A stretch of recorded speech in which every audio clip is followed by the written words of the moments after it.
Hi, good morning, welcome back. Okay, now today's fun and games involves fitting all these panels back onto that motorcycle very carefully, hopefully without any scratches, breaking any lugs off or any problems whatsoever.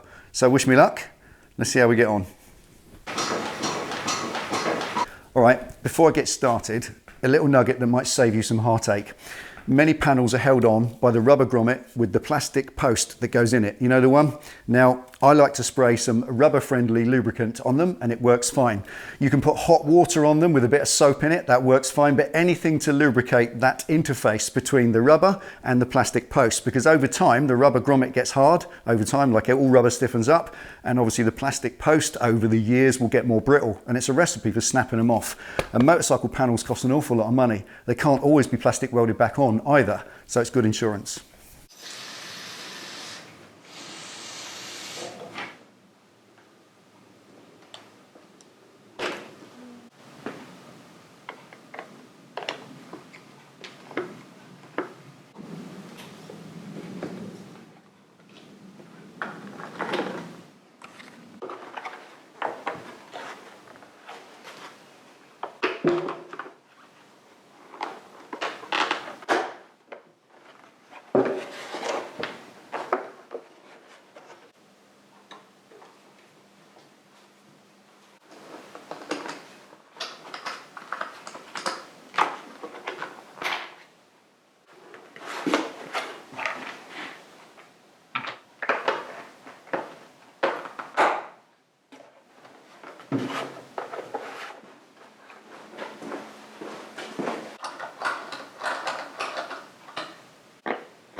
Right, there we are. A long and quite nerve-wracking day. It's all too easy to skid across your paintwork with a screwdriver if you're not careful, but not in this one. Very happy indeed. Now, chuck the seat on just for a quick visual so you can see what it looks like, and I think immediately you'll agree it doesn't need that big ugly plastic rack. I was never going to put that back on. That tail is a thing of beauty and it needs to stay that way.